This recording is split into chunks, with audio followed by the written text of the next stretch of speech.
Então, como adiantamos no começo, no nosso quadro Amigo Pet dessa terça-feira, a gente vai conversar sobre disfunção cognitiva canina.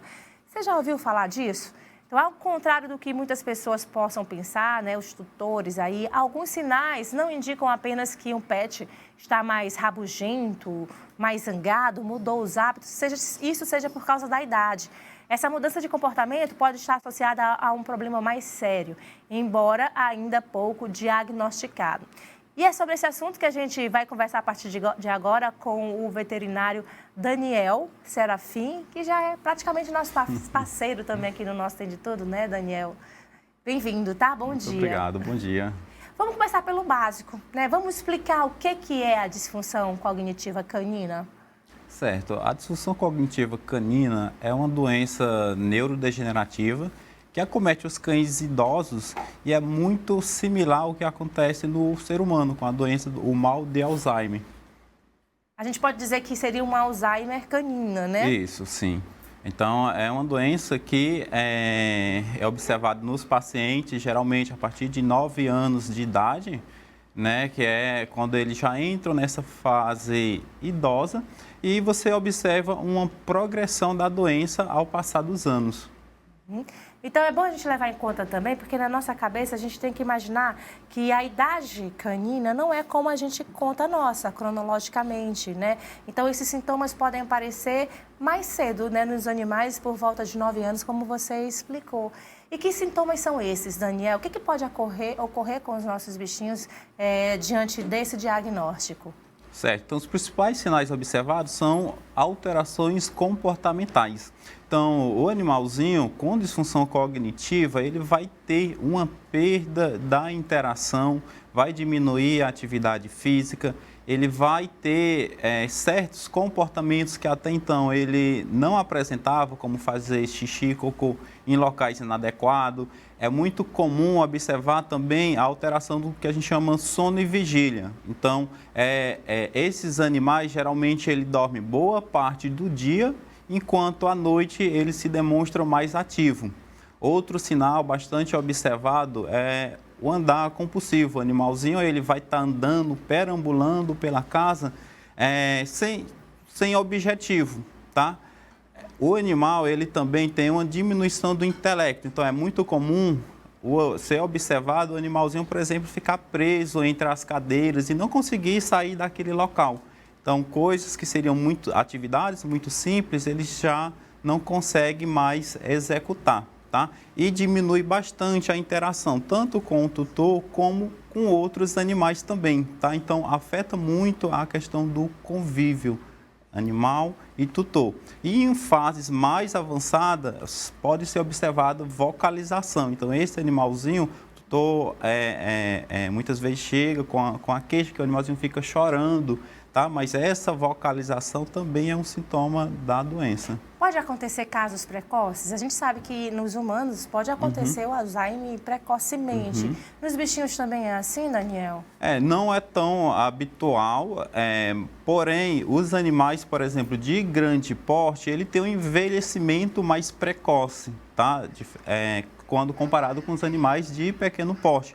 Então, um animal de grande porte, ele pode entrar na idade senil até a partir de 5 anos. Então, o envelhecimento nos animais de grande porte pode acontecer precocemente. Consequentemente, esses sintomas podem aparecer um pouco mais precoce, tá? Nos animais de grande porte. É justamente isso que eu ia perguntar para você. Se tinha alguma relação também com a raça do bichinho. Então, esses animais de raça que apresentam um porte maior, eles são mais suscetíveis a ter essa disfunção. Agora, a gente consegue evitar esse problema? Como diagnosticar também, hein, Daniel? Então, a evolução da doença é muito individual de cada indivíduo, assim como acontece em seres humanos. Então, é difícil você poder evitar, porém, você consegue amenizar os efeitos da doença. E o diagnóstico precoce é muito importante. Então, muitas vezes, esses sinais são tidos como normais do envelhecimento, porém, isso não é um fato. Na verdade, esse envelhecimento patológico em que o animal, além das alterações pela idade, também começa a apresentar essas disfunções por conta dessa doença neurodegenerativa, não está relacionado ao envelhecimento saudável. Então, uma vez observado esses sinais, o tutor não associar isso realmente ao envelhecimento do animalzinho, mas ali pode estar acontecendo um problema que precisa ser avaliado, diagnosticado e tratado para que se diminua, desacelere essa evolução da doença e consiga amenizar esses sintomas. Aí essa identificação é feita através de exames, Daniel? Isso. Então, a doença é diagnosticada principalmente através dessa série de alterações que o animalzinho pode apresentar. Não existe um teste específico, laboratorial, que seja possível fazer para identificar a doença. Então, a doença é baseada principalmente nas apresentações das disfunções clínicas, né, de comportamento. Então, uma vez o animalzinho apresentando um conjunto dessas alterações, se infere, consegue-se fazer o diagnóstico presuntivo da doença. Uma forma de prevenir também o Alzheimer, já que a gente está comparando a essa doença, na gente humano, dizem que a gente tem que exercitar muito a nossa mente, exatamente, a gente procurar decorar mais números. Hoje todo mundo tem lá a agenda do celular, a gente acaba não se dando o trabalho de decorar mais números e diz que esse é um exercício bacana para a gente manter nossa mente sempre ativa. Fazer esses exercícios pode ajudar a evitar problemas como esse. E nos bichinhos, tem alguma forma, prática de exercício, brincadeiras, alguma forma que a gente possa fazer esse trabalho preventivo de certa forma? Sim, com certeza. Então, essa prática de exercício e estimular a atividade por parte do animal é essencial, tanto como uma forma de você estimular essa parte cognitiva do animal, como também, uma vez o animalzinho diagnosticado com a doença, também ser uma forma de você desacelerar a evolução da doença. Então, é muito importante o enriquecimento ambiental com brinquedos, então, estimular o animalzinho a brincar, a desafiar ele com alguns jogos é muito importante. Hoje está cada vez mais comuns também as creches em que o animalzinho vai a um local, né, adequado, tem outros animais, ele consegue interagir com outros animais, consegue desenvolver brincadeiras e isso estimula muito a cognição do animal. Então é uma forma de evitar a evolução da doença e estimular essa parte cognitiva do animal. Isso é interessante que se faça desde filhotes, né, Daniel? Exatamente. A gente está falando muito aqui em relação aos cachorros, mas isso pode acontecer também com os felinos, com os gatinhos? Sim, pode acontecer com os felinos também. O cão é a raça mais propensa a esse tipo de doença. Ela até serve como um modelo de estudo para a doença em humanos, porque a evolução é muito similar, mas os felinos também podem ser afetados. A gente falou da prevenção, mas agora depois que o animal já está com esse problema de disfunção, né? Existe tratamento? A gente consegue parar a evolução dessa disfunção ou não? Infelizmente, a gente não consegue parar. Assim como acontece na doença em humanos, é uma doença que tende realmente a evoluir ao passar 2 anos, mas a gente consegue desacelerar e melhorar a qualidade de vida desse paciente. Então, na doença acontece várias alterações metabólicas a nível neural que propicia essa degeneração. Então, através do manejo ambiental, através de suplementações e medicações, você consegue atenuar esses sintomas e também desacelerar a evolução da doença.